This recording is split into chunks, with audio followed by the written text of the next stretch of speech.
우리 하나님 말씀 고린도후서 9장 10절에서 15절까지 교독하겠습니다. 심는 자에게 씨와 먹을 양식을 주시는 이가 너희 심을 것을 주사 풍성하게 하시고 너희 의의 열매를 더하게 하시리니 너희가 모든 일에 부요하여 너그럽게 연보를 함은 저희로 우리로 말미암아 하나님께 감사하게 하는 것이라. 이 봉사의 직무가 성도들의 부족한 것만 보충할 뿐 아니라 사람들의 하나님께 드리는 많은 감사를 인하여 넘쳤느니라. 이 직무로 증거를 삼아 너희의 그리스도의 복음을 진실이 믿고 복종하는 것과 저희와 모든 사람을 섬기는 너희의 후한 연보를 인하여 하나님께 영광을 돌리고, 또 저희가 너희를 위하여 간구하며 하나님의 너희에게 주신 지극한 은혜를 인하여 너희를 사모하느니라. 말할 수 없는 그의 은사를 인하여 하나님께 감사하노라. 우리가 바울의 서신서들을 읽다가 보면 드는 생각이 있습니다. 바울이 참 대단하다라는 생각이 먼저 들지만 또 한편으로는 바울은 우리와 좀 다른 생각을 가지고 이 세상을 살았던 것이 아닌가 하는 그런 생각을 하게 됩니다. 우리가 일반적으로 이 세상을 살아가는 사람들의 생각이라면 도저히 나올 수 없을 것 같은 그런 말들을 바울이 하고 있기 때문에 그렇습니다.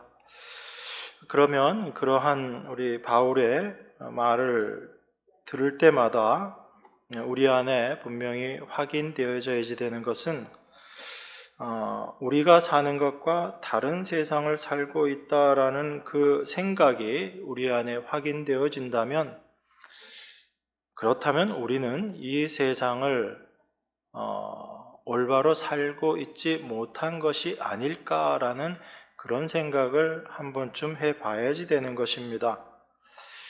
그것이 바울의 말을 통해서 우리가 올바로 우리 자신을 돌아보는 그런 모습이 되는 것이다라고 생각을 합니다. 그런데 그러한 생각보다는 오히려 바울의 말을 보면서도 우리가 이렇게 실천하자, 이렇게 행하자라고 그렇게 결론을 내리게 된다면 사도 바울이 이야기하고 있는 그 십자가라는 것에 대해서 우리가 올바로 이해하지 못하고 또한 십자가를 통해서 우리 자신의 삶을 바라보고 있지 못하다라는 그런 증거가 될 수 있다라는 것도 우리가 기억해야지 됩니다. 그래서 우리는 늘 우리의 삶을 십자가를 통해서 바라볼 수 있어야지 되고 그 십자가를 통해서 바라보게 될 때 우리 삶의 잘못된 부분이 무엇인가, 우리가 이 세상을 살아가는 데 있어서 오해하고 잘못 알고 있는 것이 무엇인가라는 것을 확인할 필요가 있게 되어지는 것입니다. 여러분 고린도전서 9장 18절에 보면 바울이 이런 이야기를 했습니다. 그런즉 내 상이 무엇이냐? 내가 복음을 전할 때 값없이 전하고 복음으로 인하여 내게 있는 권을 다 쓰지 아니하는 이것이로다. 이렇게 얘기했습니다. 여러분 잘 아시죠? 기억나시죠? 너무 예전에 봤던 말씀이라 기억이 안 날 수도 있겠는데 여러분 이 말이 잘 이해가 되세요? 그렇게 쉽게 싹 들어오는 내용이 아닙니다. 바울이 이 말을 하고 있을 때 이 상황이 어떤 상황이었냐 하면 사도 바울이 자기 자신의 사도직에 대해서 의심을 받고 있을 때였습니다. 그런 사도직에 대해서 의심을 받게 된 이유 중에 하나가 어떤 거였냐면 사도가 사도이면서도 사도로서의 권리를 다 쓰고 있지 않다라는 겁니다. 그럼 사람들이 그 사도의 그 모습을 보면서 그것을 좋게 생각했느냐 하면 좋게 생각하지 않았던 거죠. 왜냐하면 사도 바울에 대한 어떤 부정적인 시각들이 이미 있었기 때문에 그렇습니다. 이 사람이 이전에 예수 믿는 사람들을 핍박하는 사람이었다. 그런 것들도 어떤 굉장한 사도에게 있어서는 다른 사람들이 오해할 수 있는 내용들이었고, 또한 사도의 글을 통해서 확인할 수 있는 것이 사도의 그 외모가 그렇게 출중하지 못했다라는 겁니다. 출중하지 못했던 정도가 아니라 일반인들보다 더 안 좋았다. 그래서 병색도 있고 몸에 안 좋은 부분들도 있고 또 말도 그렇게 잘하지는 못했던 것 같아요. 사도 바울의 글을 보면 참 능력이 있는데 사도 바울은 자기 자신에 대해서 이야기하면서 내가 말이 참 어눌하다. 그래서 사람들이 날 대면에서 보면 참 우습게 본다. 그런 표현도 했거든요. 자, 그런데 사도 바울이 사도라고 이야기하면서도 자기 권리를 사용하지 않는 것이었습니다. 그 대표적인 게 사도 바울이 보수를 받지 않는 거였어요.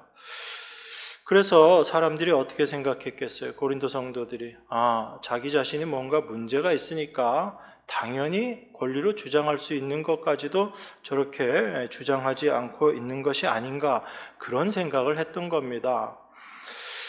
자, 그런데 그러한 생각을 하고 있는 고린도 성도들에게 사도가 한 말이 이 9장 18절에 나와 있는 그 말씀인 거예요. 그런즉 내 상이 무엇이냐? 내가 복음 전할 때 값없이 전하고 복음으로 인하여 내게 있는 권을 다 쓰지 아니하는 것이다. 그렇게 이야기한 겁니다. 그러니까 내 상, 내가 받는 보수, 이건 뭐냐면 여러분들에게 받는 어떤 금전적인 것, 그걸 난 보수다라고 생각하지 않는다라는 겁니다. 사도는 내가 받는 보수라는 게 뭐냐? 내가 복음을 전하는 사람으로서 그 복음을 담대하게 전하고, 그리고 내가 받을 수 있는 권리도 쓰지 않고 그렇게 복음을 값없이 전하는 것, 그게 내 상이고 내 보수다라고 그렇게 이야기한 겁니다. 여러분, 이 말이 어떤 의미인가라는 걸 여러분들이 좀 잘 이해하셔야지 됩니다. 이게 쉽게 납득이 안 되는 말인 거거든요. 우리들 입장에서는 이게 쉽게 납득이 안 됩니다. 여러분들이 어떤 일을 하게 되면 그 일을 한 것에 대한 대가, 그것을 여러분들은 늘 생각을 합니다. 그죠? 요즘 사회에서 많은 사람들이 데모도 하고 의견 표출도 하고 그러지만 그렇게 하는 그 집단 행동을 하는 대표적인 이유가 어떤 거예요? 우리가 행한 것만큼 대접을 받아야지 되겠다라는 거거든요. 여러분들도 다 마찬가지잖아요. 여러분들이 자영업을 하시든 직장을 다니시든 어쨌든 여러분들은 여러분들이 일한 것만큼에 대한 대가, 보수, 그런 것들을 받았을 때 내가 일한 것에 대해서 스스로 만족할 수 있게 되는 거죠. 근데 여러분들이 직장에서 열심히 수고하고 했었는데 이런 겁니다. 보수는 하나도 안 주고 여러분들이 열심히 일한 것 자체, 그게 여러분들에게 드리는 보수입니다. 이러면 이해가 돼요, 안 돼요? 제 말이 무슨 말인지는 아시는 거죠, 지금? 표정들이 너무 이렇게 제 얼굴만 쳐다보시는 것 같아서. 그러니까 사도 바울의 말이 그건 거예요. 나는 여러분들에게 보수를 안 받는데 사실은 보수를 안 받는 게 아니다. 내가 받는 보수, 내가 받는 상은 뭐냐면 내가 복음을 담대하게 전하는 것, 복음 전하는 것, 요것 자체가 나에게 있어서는 상이고 보수고, 그리고 내가 쓸 수 있는 권리들이 있는데 그 권리들을 내가 쓰지 않는 것, 이게 나에게 있어서는 상이다라고 지금 그렇게 이야기하는 것입니다. 사도 바울의 이 모습을 보면서 우리는 또 이렇게 생각할 수 있어요. 그래, 우리가 어떤 것을 보수로 생각할 때는 꼭 물질적인 것을 받는 것, 이것을 보수로 생각하지 않고 그것을 받지 않음으로써 갖게 되는 게 또 하나 있을 수가 있어요. 그죠? 어떤 게 있을 수 있어요?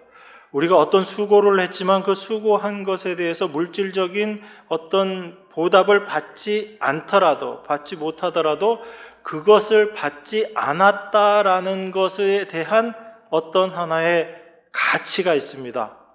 그러니까 제가 목사인데 이렇게 목회에 대한 부분들 사역을 하고 봉사를 하면서도 교회로부터 사례를 받지 않는다라고 이야기하면, 사례를 받지 않고 사례를 받아서 어떤 것들을 취하는 것과 똑같은 하나의 가치가, 내가 누릴 수 있는 가치가 있어요. 그건 뭐냐면, 우리 교회 김 목사는 자기가 수고하고도 사례를 받지 않더라라고 이야기하는 그 사람들의 인식, 평가, 그걸 우리는 명예다라고 이야기할 수 있는 거죠. 그래서 우리는 어떤 물질적인 것을 보수로 받든지, 안 그러면 물질이 아니지만 그런 가치적인 것을 보수로 받을 수 있습니다. 그렇게 우리는 어떤 식으로든 보수를 받고 취하려고 하는데, 사도 바울은 그 두 가지 다가 아닌 거예요. 나는 보수, 물질적인 보수도 안 받지만 대신 나는 이런 명예를 내가 얻겠다, 이런 것도 아닌 겁니다. 사도 바울의 이야기는 이것도 아니고 저것도 아니고, 나에게 있어서는 보수는 뭔가 내가 받은 바 그 복음을 전하는 것, 이것 자체가 나에게 있어서 보수다라고 그렇게 이야기하고, 이것이 나에게 상이다라고 그렇게 이야기한 겁니다. 자, 그러면 사도 바울은 지금 보수, 상을 받은 거예요, 안 받은 거예요? 여기서 여러분들이 분명히 아셔야지 되는 게 있어요. 사도 바울은 지금 상을 받은 거예요. 보수를 받은 거예요. 그런데 그 상, 그 보수는 누구에게 받은 거예요? 하나님께 받은 거예요.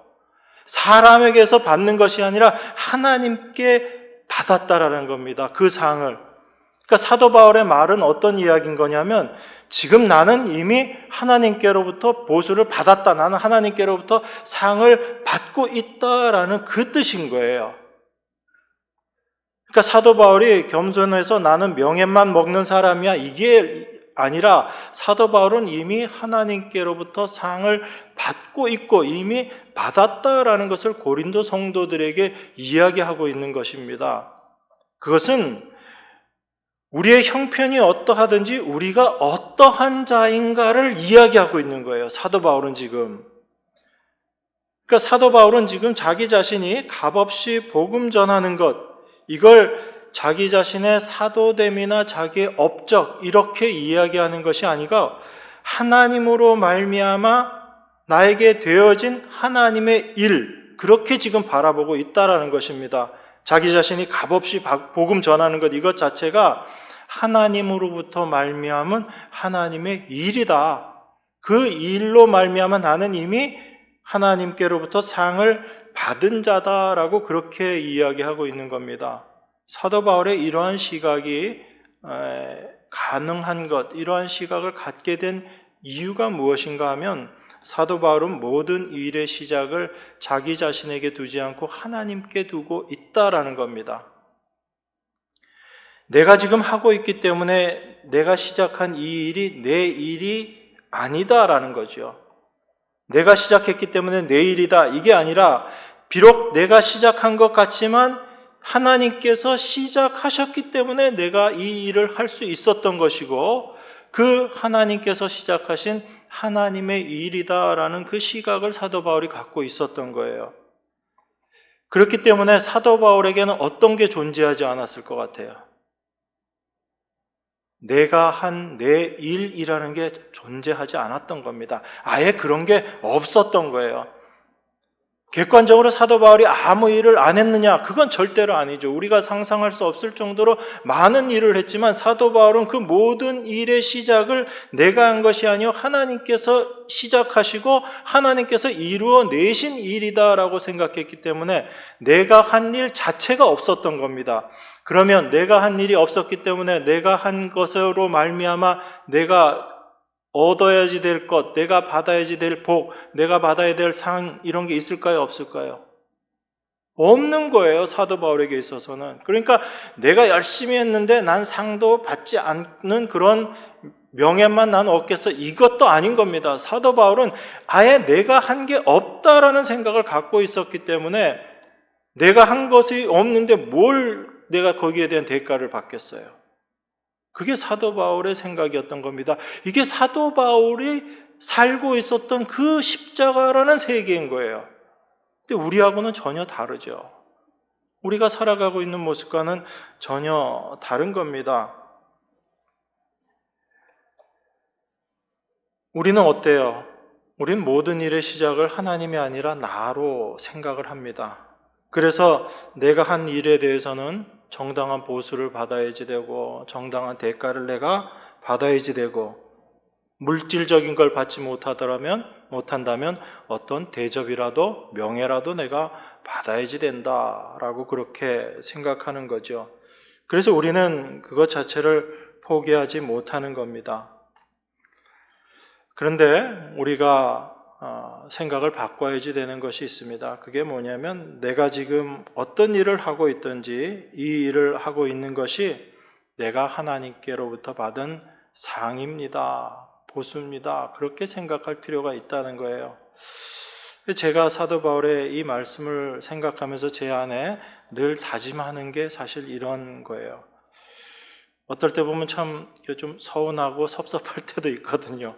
근데 제가 마음 가운데 들어지는 생각이, 이 말씀들이 저에게 주는 생각이 뭐냐면, 내가 정말 원했던 것, 내가 정말 바랬던 것, 하나님의 말씀을 전하고자 했던 그것, 그 일을 내가 지금 할 수 있다라는 것이 얼마나 귀한 것인가, 그걸 제 안에 늘 생각되게 해줍니다.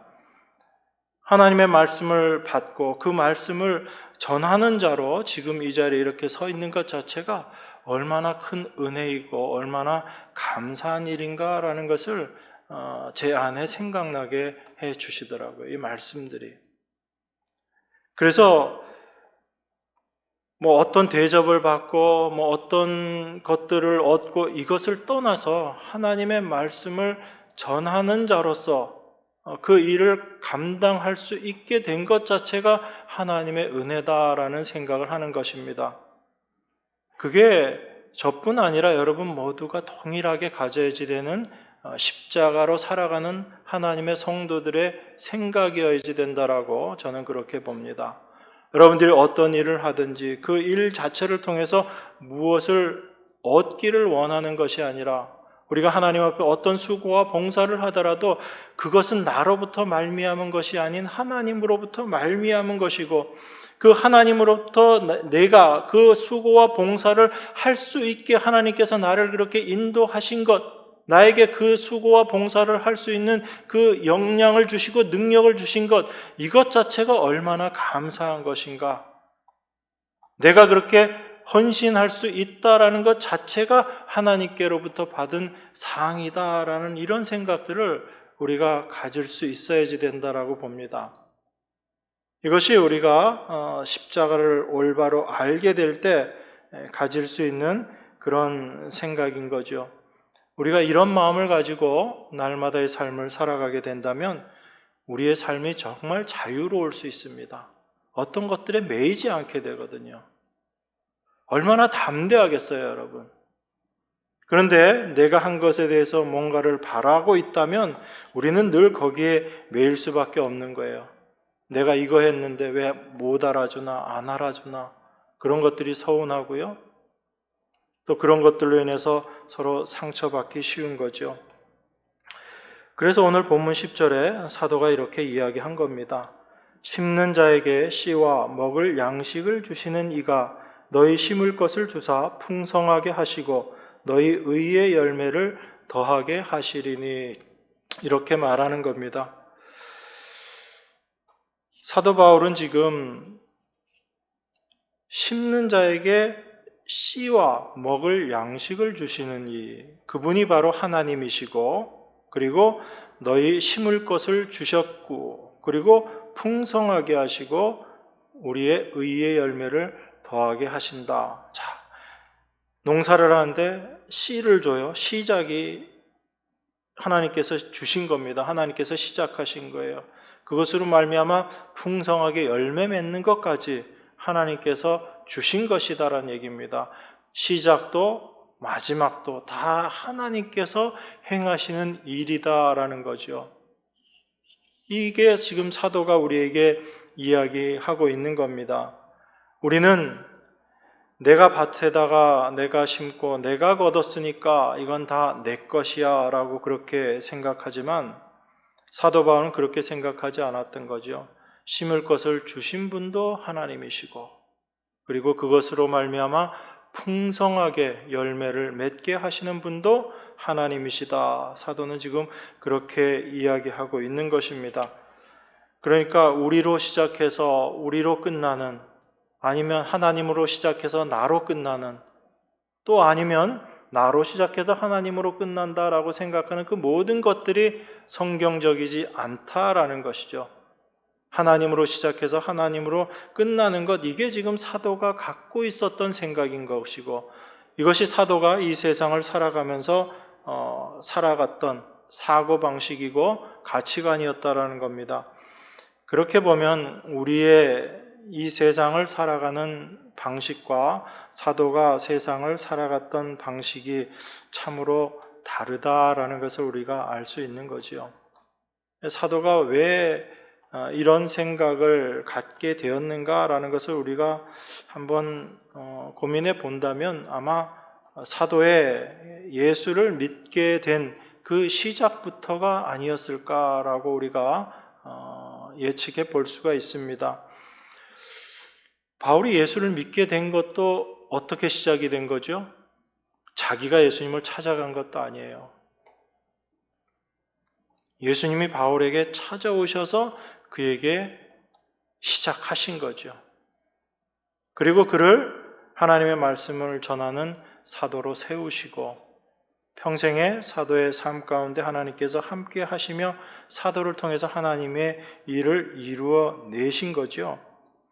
그렇게 모든 것의 시작이 하나님이시고 그 모든 일들의 마침도 하나님이다라고 그렇게 생각한다면 우리 인간의 행함, 인간이라는 것은 그 중간에 끼어들 수도 없는 거예요.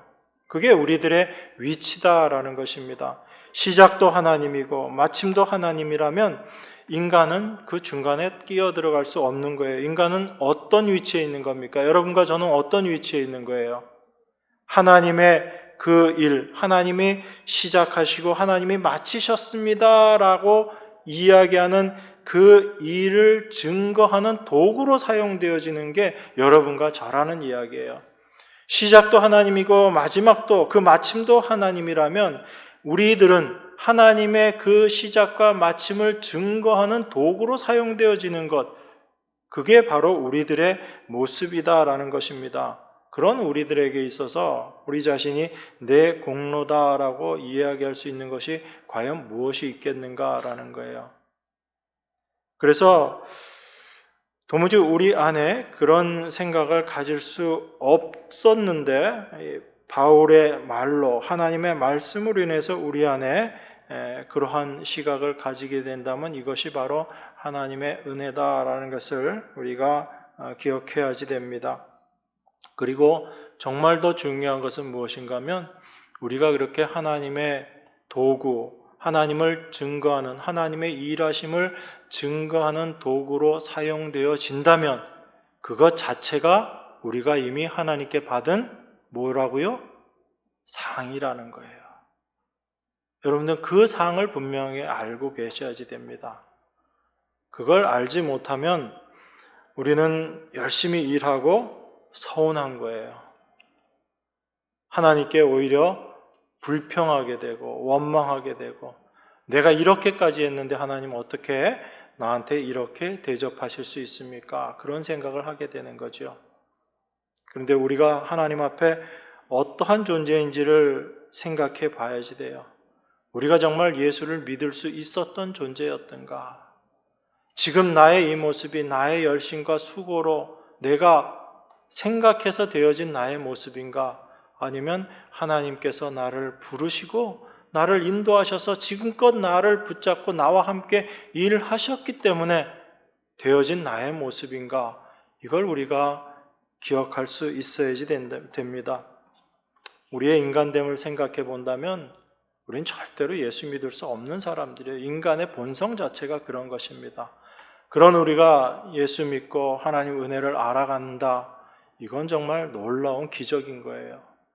그걸 우리가 알게 될 때, 우리가 하나님 믿게 되는 것, 그리고 하나님의 일하심을 증거하는 도구로 우리 자신이 사용되어지는 것, 이것 자체가 이미 우리는 하나님께로부터 상 받은 자로 존재하는구나. 그걸 우리가 기억해야지 됩니다. 그래서 우리는 무엇 하든지 간에 그것이 나로부터 시작될 수 없는 것, 이것을 분명히 기억하고 그러한 시각으로 내 자신의 일을 볼 수 있어야지 됩니다. 자, 그런 상황에서 우리가 이 바울이 이야기하는 연보라는 것을 한번 생각해 보자고요. 자, 여러분들도 오늘 헌금하셨죠? 그죠? 연보하셨죠? 하실 거죠? 우리가 이 세상을 살면서 생명처럼 생각하는 게 그게 하나 있는데 그게 뭐냐면 돈이에요. 이 세상 살면서.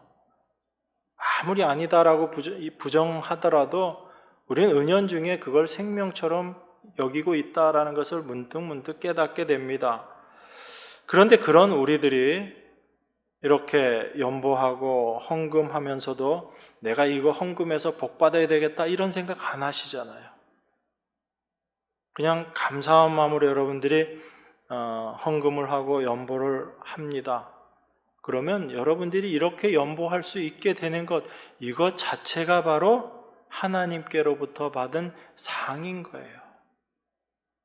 나는 도저히 그럴 수 없는 자인데 그런 내가 아무것도 바라지 않고 그저 감사한 마음으로 내가 이렇게 하나님께 바칠 수 있다. 물론 이건 돈을 바친다라는 그런 차원을 여러분들이 뛰어넘어야지 돼요. 그게 지금 사도 바울이 고린도서에서 지금 이야기하고 있는 그 말이기 때문에, 그래서 단순히 돈을 여러분들이 바친다라는 것이 아니라 하나님께 받은 은혜를 여러분들이 그렇게 하나님 앞에 내어놓을 수 있게 되는 것, 이것 자체가 이미 여러분과 저는 하나님께로부터 어떤 자, 상을 받은 자라는 얘기입니다. 그 상을 받은 자로서 우리가 지금 이렇게 신앙생활 하고 있는 거란 얘기예요. 그래서 우리가 십자가 신앙이라는 것으로 우리의 신앙의 모습을 바라보게 되면 많이 달라집니다. 그 십자가를 통해서 보지 않기 때문에 우리는 내가 무엇을 하고 내가 무엇을 했기 때문에 어떠한 결과가 있어야지 되고 늘 거기에 잡혀 있고 그래서 자유롭지 못한 거예요. 그런데 십자가라는 세계를 통해서 우리에게 허락하신 하나님의 은혜가 무엇인지, 우리를 어떤 자로 하나님께서 이미 완성하셨는지를 우리가 알게 된다면 우리는 날마다의 삶, 신앙생활이라는 것에서 참으로 자유로울 수 있다라는 것입니다. 그런 시각에서 지금 고린도 교회를 바라보고 있는 사도의 생각, 이걸 우리가 이해할 수 있어야지 됩니다. 연보라는 것 자체도 우리가 형편이 여유가 있기 때문에 하는 것이 아니라 우리가 어떠한 자인지를 알게 될 때 할 수 있게 되는 것이 연보다라는 겁니다. 그래서 하나님이 넉넉하게 우리의 형편을 주셨으면 우리가 생각하는 그런 객관적인 넉넉함으로 연보할 수 있고, 하나님께서 우리의 객관적인 형편을 어렵게 하셨다 할지라도 우리는 여전히 부요한 자이기 때문에 그 어려운 형편에서 우리가 할 수 있는 만큼을 하면 그것 자체가 하나님의 부요하심을 증거하는 도구가 되는 거예요. 그런데 우리가 형편이 좋아졌기 때문에 연보할 수 있게 되고 형편이 어려워졌기 때문에 연보할 수 없다라는 것은 하나님이 우리를 이미 부요한 자로 만드셨다, 하나님의 영원한 생명으로 우리를 부요한 자로 만드셨다라는 것을 깨닫지 못하고 그것을 알지 못하는, 그것을 믿지 못하는 모습이다라는 것입니다. 그러니까 바울이 고린도 교회에 이야기하고 있는 게 그거란 거예요. 고린도 교회 형편 지금 어렵습니다.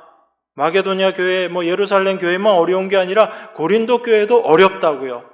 그런데 그 고린도 교회가 이전에 예루살렘 교회를 돕겠다라고 이야기를 했어요. 그랬는데 지금 고린도 교회 형편이 그때 이야기한 것보다 아마 더 어려워졌겠죠. 더 어려워졌으니까 그 약속을 지금 지키고 있지 못하다라는 것입니다. 그런 그 고린도 교회의 모습이 어떤 것이냐면,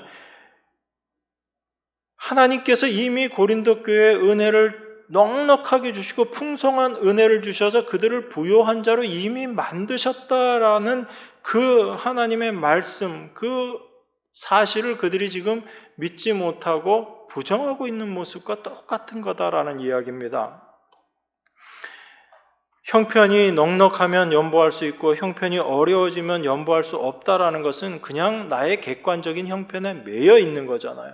하나님께서 고린도 교회 성도들을 어떠한 자로 만드셨다라는 그 믿음에서 벗어나 있는 모습이다라는 겁니다. 그래서 사도 바울이 고린도 교회에 연보하라고 어찌 보면 강요하다시피 그렇게 이야기하고 있는 것입니다. 그러니까 사도 바울의 말은 이거예요. 너희들의 객관적인 형편이 어려워? 그래도 너희는 어떠한 자다? 부요하고 넉넉한 자다라는 겁니다. 그걸 믿음의 눈으로 바라볼 수 있어야지 되는 거예요. 그래서 사도 바울이 여러분 저기 한번 볼까요? 9장 4절에 지난번 볼 때 이 부분은 저희가 좀 자세하게 안 봤던 부분이지만 9장 4절에 보면 이 이야기를 합니다. 혹 마게도냐인들이 나와 함께 가서 너희의 준비치 아니한 것을 보면 너희는 고사하고 우리가 이 믿던 것에 부끄러움을 당할까 두려워하노라, 이 이야기를 했죠. 자, 고린도 교회가 연보를 준비하지 않은 것 때문에 마게도냐인들에게 내가 이전에 너희들을 자랑했었는데 그 자랑한 것에 대해서 내가 오히려 부끄러움을 당하게 될 것 같다, 이렇게 지금 이야기하고 있는 겁니다. 이 말의 의미를 우리가 그냥 사도가 부끄러움을 당하는 것 어떤 것일까라고 아주 단순하게 생각하면 고린도 교회가 연보하겠다라고 그렇게 약속해서 내가 그걸 이미 마게도냐 교회도 다 이야기를 했는데 너희들이 연보 안 하는 거 보면 내가 그렇게 너희들 연보하는 것에 대해서 내가 이야기를 했는데 그것 너희들이 지키지 않았기 때문에 내가 부끄러움 당하는 게 아닌가, 그렇게 우리가 생각할 수 있습니다. 그런데 그 말의 의미가 아닌 거지요. 사도는 그 말을 하면서 어떻게 이야기하냐면 마게도냐인들이 나와 함께 가서 너희의 준비치 아니한 것을 보면 너희는 고사하고 우리가 이 믿던 것에 부끄러움을 당할까 두려워하노라, 이렇게 이야기하거든요. 그럼 고린도 교회가 연보할 거라고 믿었던 것에 대해서 부끄러움을 당한다, 그 이야기가 아닌 거예요. 사도는 지금 이 연보를 이야기하면서 하나님께서 어떻게 하셨다고 이야기해요.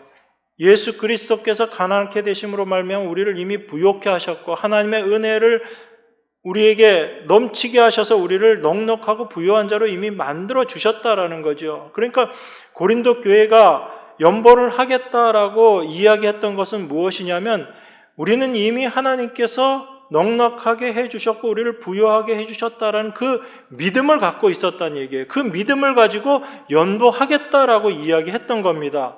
그런데 지금 고린도 교회의 모습이 어떻게 돼버린 거예요? 그 믿음이 온데간데 없어져 버린 겁니다. 그래서 그 믿음이 부끄러워지는 것, 그걸 지금 사도가 이야기하고 있거든요. 그래서 고린도 교회에게 이야기하는 겁니다. 형편이 어려운데 억지로 연보하게 하는 것, 이게 아니라 그들의 위치, 그들의 상태가 어떠한 것인지를 지금 사도는 다시금 이야기해 주는 거예요. 너희는 하나님의 쏟아부어 주신 은혜로 말미암아 이미 넉넉하고 풍성한 자들이야. 그 믿음을 너희들이 갖고 있음을 확인하게 되는 것이 예루살렘 교회를 위해서 연보하는 거다라는 그 이야기를 하는 것입니다. 그렇게 하는 연보는 금액이 많고 적고를 떠나서 풍성한 연보인 거예요. 힘에 붙이도록 하는 그런 수고로움의 연보인 겁니다. 그걸 지금 사도가 이야기하고 있는 거예요. 그러니까 사도는 지금 연보를 하라 하지 말라를 이야기하고 있는 것이 아니라 고린도 성도의 모습, 그 위치, 그리스도 안에서의 위치, 그것이 어떠한 것인가라는 것을 지금 다시금 깨닫게 하기 위해서 이 이야기를 하고 있는 거예요. 여러분, 형편이 많이 어렵습니다. 경제적으로도 많이 어렵고 여러 가지 힘든 일들을 여러분들이 지금 당하고 겪고 있어요. 자, 그런 상황이 있다 하더라도 성도로서의 여러분들은 부요한 자입니까? 아니면 가난한 자인가요? 다 부요한 자인 거예요. 여러분들이 형편이 어렵다고 해서 하나님의 은혜가 여러분들에게 풍성하지 않은 상태인가요? 아니라고요. 하나님의 은혜는 도무지 우리가 거기에 뭔가 더 할 것이 없을 만큼 그 잔이 넘치도록 풍성한 은혜 가운데 있는 겁니다.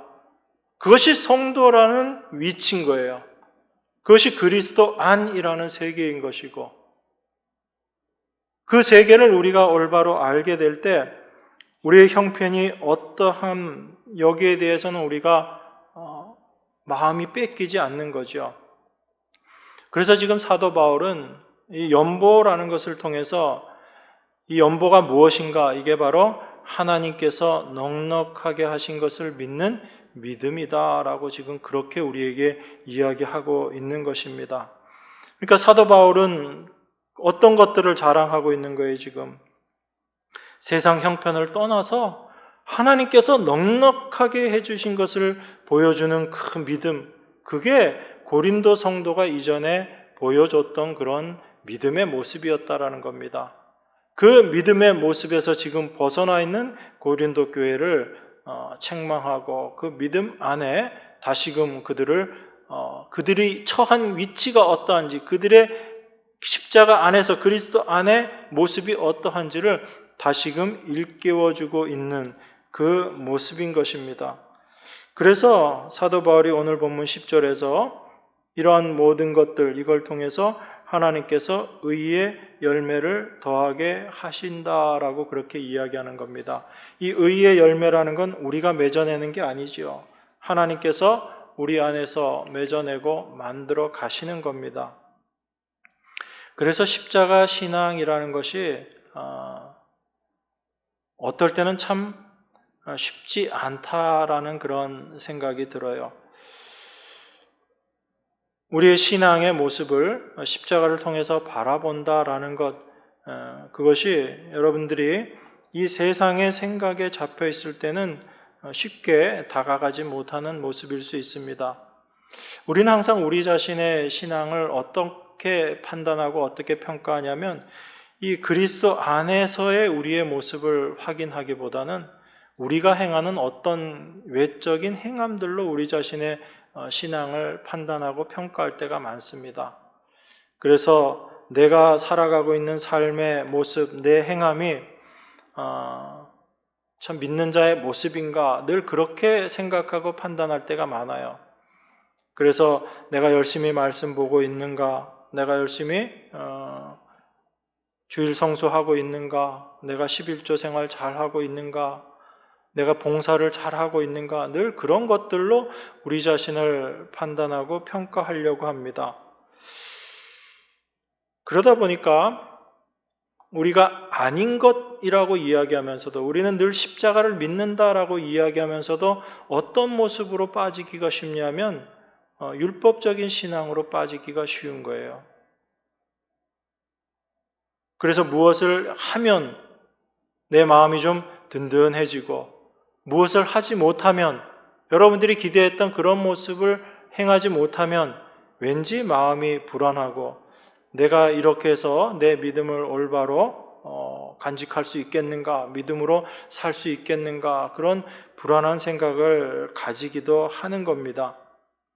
그래서 아마 많은 사람들이 십자가 복음보다는 율법적인 그런 말에 더 귀가 솔깃해지는 것이고, 거기에 그 모습에서 신앙의 안정감을 찾으려고 하는 그런 경우가 더 많은 거죠. 왜냐하면 겉으로 드러나는 건 내가 확인할 수 있고 내가 행할 수 있기 때문에 그렇습니다. 내가 좀 열심히 하면 할 수 있는 일들이거든요. 그래서 내가 열심히 해서 내 신앙을 좀 확인하고자 하는 그런 모습으로, 그런 유혹에 우리들이 빠지기가 쉽습니다. 그런데 우리가 십자가 신앙을 통해서, 십자가를 통해서 우리 자신의 모습을 보는 습관이 필요한 거예요. 내 모습이 어떠한지, 지금 나의 형편을 보는 것이 아니라 예수 그리스도께서 완성해 놓으신 그 십자가의 세계가 어떤 것인지, 그 십자가의 세계 안에서의 나라는 존재가 어떤 존재인가를 우리가 확인할 필요가 있는 겁니다. 그래서 그 시작도 하나님이시고 마지막도 하나님이시다라는 생각을 하게 될 때 우리 안에 안정감이 생기는 거예요. 여러분 자신을 믿는 게 안정감이 있어요? 아니면 하나님을 믿는 게 안정감이 있어요? 우리 말은 하나님이라고 이야기하면서도 늘 우리는 누구를 바라보고 생활을 해요? 우리 자신을 바라보고 생활하잖아요. 날 바라보면서 내가 이것을 했느냐 못했느냐, 그러니까 늘 평안하지가 않은 거예요.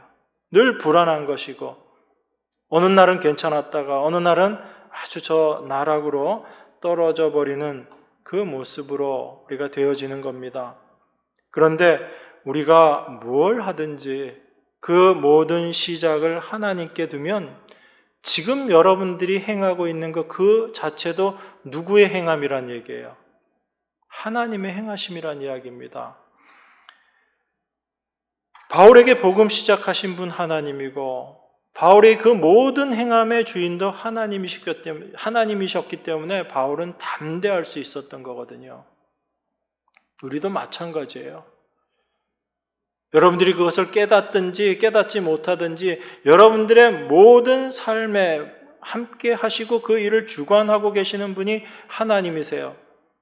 어떨 때는 여러분들을 말도 안 되는 그 모습 가운데 내버려 두셔서, 육신의 소욕대로 그렇게 내버려 두셔서 우리가 얼마나 죄인된 존재인가, 죄악된 존재인가를 깨닫게 하시는 그 일조차도 하나님의 일하심 가운데 있는 거예요. 그래서 성경에서 하나님이 하시는 일 중에 내버려 두심이라는 것이 있습니다. 그건 성도들에게 있어서 내버려 두심이라는 건 단순히 내버려서 너 지옥 가라 이것이 아닌 거예요. 우리의 육체의 소욕대로 있는 우리의 모습이 어떠한지를 드러내시고 그 모습을 통해서 우리에게 쏟아부어 주신 하나님의 은혜가 어떤 것인지를 우리에게 더 깊게 깨닫게 하시기 위한 하나님의 내버려 두심인 거예요. 그래서 그 모든 것들도 하나님의 일하심이다라는 것입니다. 우리가 그렇게 우리 자신의 위치, 우리 자신의 존재를 깨닫게 된다면 우린 신앙생활 하면서 두려워할 이유가 없는 거예요. 내가 이것을 하고 하지 않고 거기에 대한 어떤 두려움도 우리가 가지지 않는 겁니다. 그런 의미에서 하나님의 백성들은 자기의 행함에 매이지 않게 되고 자기의 행함을 포기하게 되는 거예요. 여러분, 제가 지난 시간에도 말씀드렸죠. 우리가 우리의 행함을 포기한다는 건 어떤 거라고 말씀드렸어요? 여러분들이 아무것도 행하지 않는 거 그걸 포기한다라고 말씀드렸어요? 그게 아니잖아요. 우리가 하나님께로부터 부름받은 자로서 이 세상을 살아가면서 열심을 내고 헌신을 하고 수많은 봉사를 한다라고 할지라도 그 모든 것들이 시작이 내가 아니고 그 모든 일의 마침도 내가 아니요 하나님께서 그 모든 일들을 이루어 가신다라는 그 마음, 그것이 행함을 포기하는 거예요. 아무것도 행하지 않는 것이 아니라 정말 수고하고 노력하고 애쓰는, 세상 사람들이 보기에 정말 많은 일이라고 생각하는 그 일들을 하면서도 그 모든 일들이 내가 한 것이 아니요 내 안에 계신 하나님의 은혜가 이루어내신 것이다 라는 것을 생각하는, 그것을 아는 마음, 그것이 나의 행함을 포기하는 거거든요. 하나님은 우리를 그 자리로 끌고 가시는 거예요. 나의 행함을 여전히 버리지 못하는 나를 하나님께서는 끌고 가셔서 마침내 그 자리에 우리를 세우신다고요. 그것이 하나님의 일하심이라는 것입니다. 그 하나님을 바라보고 우리가 신앙생활을 하게 된다면 우리는 불안한 것이 없는 거예요.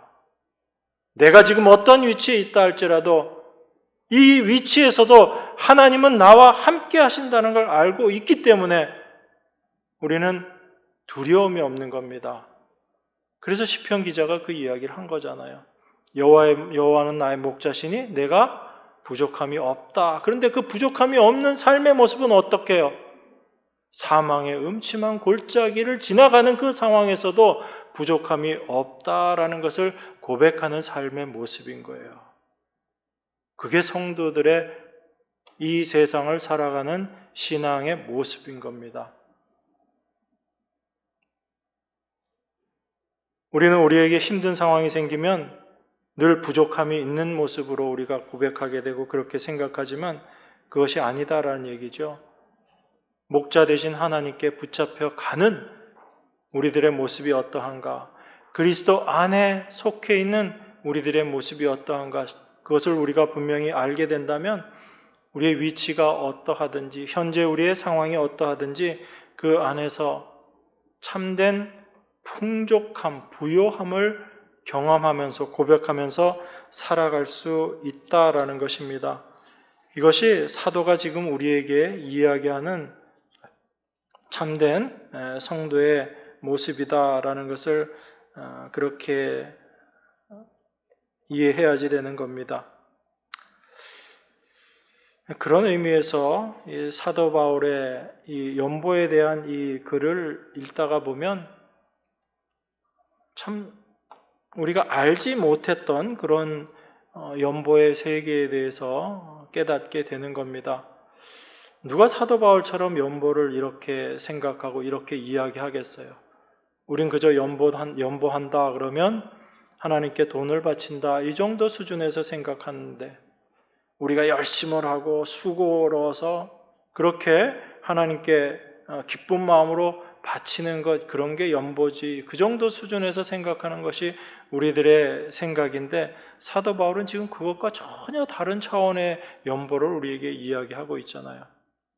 우리가 사도 바울이 이야기하는 이 연보의 의미를 만약에 지금 올바로 깨닫고 있다면 여러분들이 지금 이 말씀의 의미를 이해한다면 이 시작도 누가 하신 거예요? 이것도 하나님께서 하신 거예요. 하나님께서 우리에게 깨닫게 하시고 알게 하시고 풍성한 연보를 할 수 있는 자로 여러분과 저를 풍성한 연보를 하는 자로 그렇게 지금 만들어 놓으신 거란 얘기입니다. 형편이 좋든지 나쁘든지 그거하고 상관없이 이 모든 형편도 하나님께서 우리에게 허락하신 모습이다라고 생각하게 되고 연보를 하게 될 때 그것은 하나님께 돈을 바치는 연보가 아닌 참된 하나님의 은혜 안에 부요한 자로 행하게 되는 믿음의 모습이 되는 거예요. 그러니까 연보는 행함이 아닌 거죠. 연보는 뭐라고요? 믿음이라고요. 어떤 믿음? 하나님께서 우리를 풍요롭게 하시고 넉넉하게 하시고 하나님의 넘치는 은혜로 우리와 함께 하신다라는 그것을 나타내는 믿음, 이게 연보인 겁니다. 돈의 많고 작음이 아무 문제가 되지 않는 거예요. 그런데 늘 풍성하게 넉넉하게 할 수 있는 연보, 그것이 바로 믿음으로 말미암은 연보다라는 겁니다. 그런 의미에서 이 사도 바울의 말을 우리가 쭉 보다 보면 분명하게 확인해야지 되는 게 있습니다.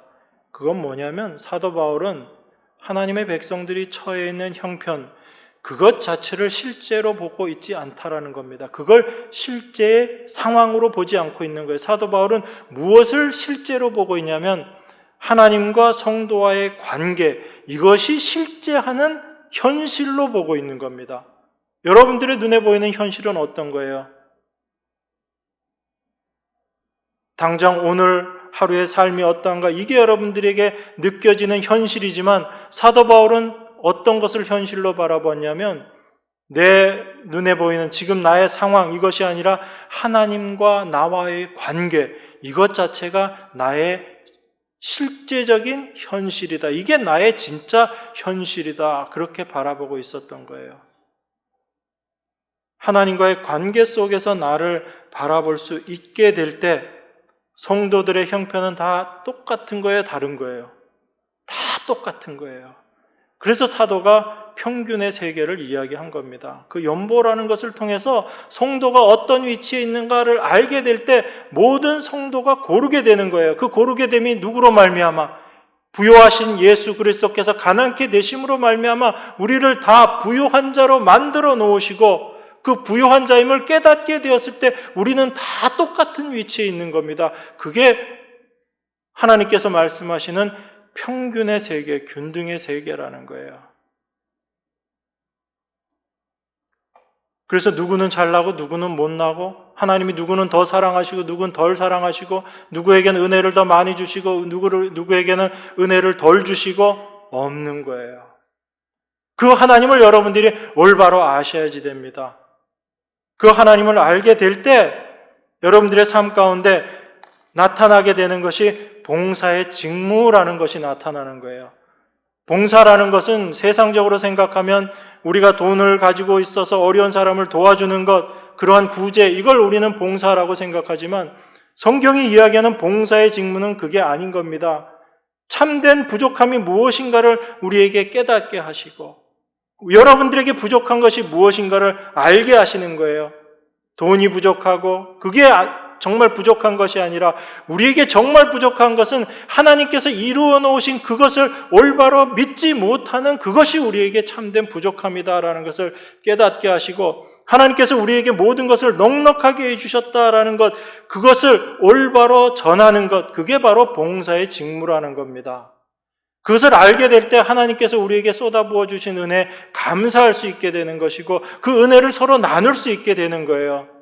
그런 의미에서 여러분, 이 봉사의 직무라는 것도 우리가 할 수 없는 겁니다. 이 봉사를 이루신 분이 누구세요, 여러분?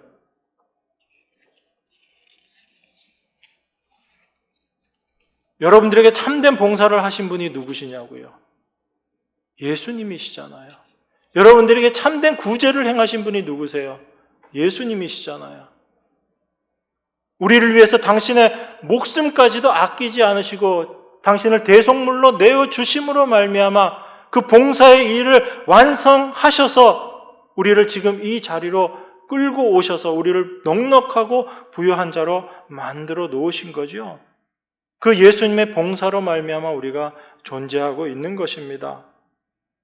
그래서 그 예수님의 구제로 말미암아 우리가 살게 되는 것, 이걸 우리 안에 온전한 믿음으로 갖고 이것을 증거하는 자로 살아가게 될 때 우리가 행하게 되는 것이 바로 예수 그리스도께서 행하신 그 봉사를 세상 가운데 증거하는 그 봉사의 직무를 우리가 행하게 되는 것이고, 이것이 성도들의 부족한 것을 보충할 뿐 아니라 사람들의 하나님께 드리는 많은 감사로 넘치게 되는 참된 봉사가 되는 거예요. 이것이 사도가 이야기하는 진정한 연보의 의미이고 또한 우리에게 이야기하는 성도의 진짜 현실이 무엇인가를 우리에게 지금 이야기하고 있는 것입니다. 사도가 말하는 성도의 진짜 이 현실, 이것을 여러분들이 믿음의 눈으로 올바르게 바라보게 되면 여러분들은 날마다의 삶 가운데 부요한 자로, 넉넉한 자로 살아가게 되는 것입니다. 그래서 그 부요함을 나누어 주게 될 때 성도로서의 봉사의 직무를 감당케 되는 것이고 그 봉사의 직무로 말미암아 하나님께 감사하는 그런 자로 살아갈 수 있게 되는 것입니다. 이 하나님의 은혜를 더욱더 깊이 누리시고 깨달으시고 하나님 앞에 감사하는 삶을 살아가는 여러분과 제가 되기를 바랍니다. 기도하겠습니다. 우리에게 허락하신 그 하나님의 은혜를 감사드립니다. 진정한 봉사가 무엇인지, 우리의 날마다의 삶이 어떠한 모습으로 나타나야 하는지를 말씀을 통해서 깨닫게 하시고 예수 그리스도 안이라는 그 십자가의 세계가 어떠한 세계인지를 더 올바로 알게 됨으로 말미암아 그 세계를 참으로 나누고 그 믿음을 증거함으로 하나님 앞에 감사하는 자로 살아가는 저희 모두가 되게 하심을 또한 감사드립니다. 우리 안에서 시작도 하나님이시요 그 모든 일의 마침도 하나님이시라는 것이 늘 확인되게 하시고 그것만을 붙잡고 살아갈 때 이 세상을 하나님의 백성, 성도로서 올바르게 살아가게 될 줄 믿습니다. 하나님께서 매 순간순간 우리 안에서 그 일들을 깨닫게 하시고 하나님의 열심으로 우리를 인도하여 주실 줄 믿사오니 우리에 대한 날마다의 삶 가운데 하나님만 증거하는 귀한 하나님의 도구로 참으로 상 받고 이 세상을 살아가는 자로 살아갈 수 있도록 인도하시고 축복하여 주시옵소서. 귀하신 예수 그리스도 이름으로 기도드리옵나이다. 아멘.